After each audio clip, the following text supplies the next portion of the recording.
Welcome to Digital Refill. My name is Damien, and we're going to take a behind-the-scenes look at my haunted room. Now, if you haven't seen the original video, I will link it down in the description below for you. This video was actually inspired by Stranger Things, where Joyce is actually frightened by the Demogorgon coming out of the wall in Season 1, Episode 2, I believe.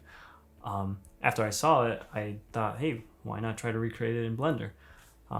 Now I know there's practical ways of doing it, but I actually wanted to make it all CG. For the production side of things, I used my Blackmagic Pocket Cinema Camera 4K, which I'm actually shooting with right now, and I use these GVM lights that I'm lighting the shot with right now.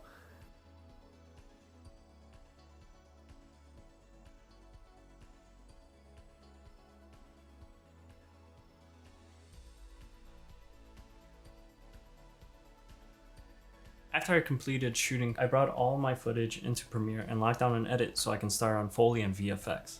For sound effects, I actually used a Zoom H5 connected to a stand to record Foley. I had a rendered clip with timecode on it so I could play it back on the laptop.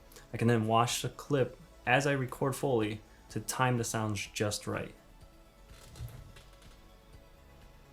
Now let's take a deep dive into the visual effects for the video. I used Blender's cloth physics to make this effect happen. First, I 3D modeled a simple hand and skull that would be pushing against the cloth.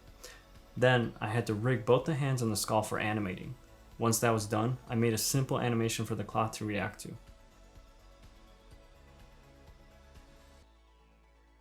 For the actual simulation, I made sure to have the cloth laying flat versus having it stand up.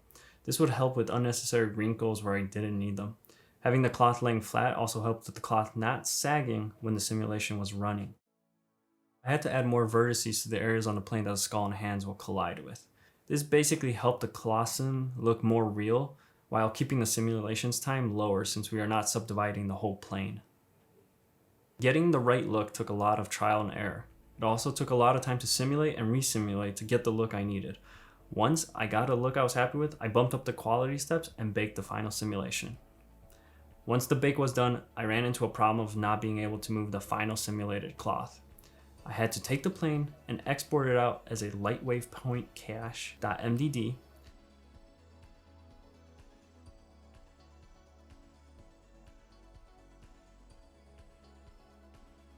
I copied my original plane,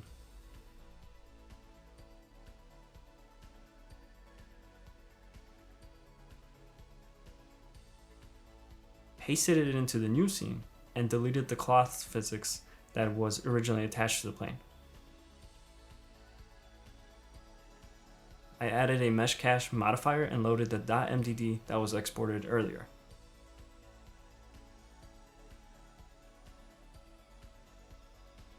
This gave me the ability to actually move the plane around freely.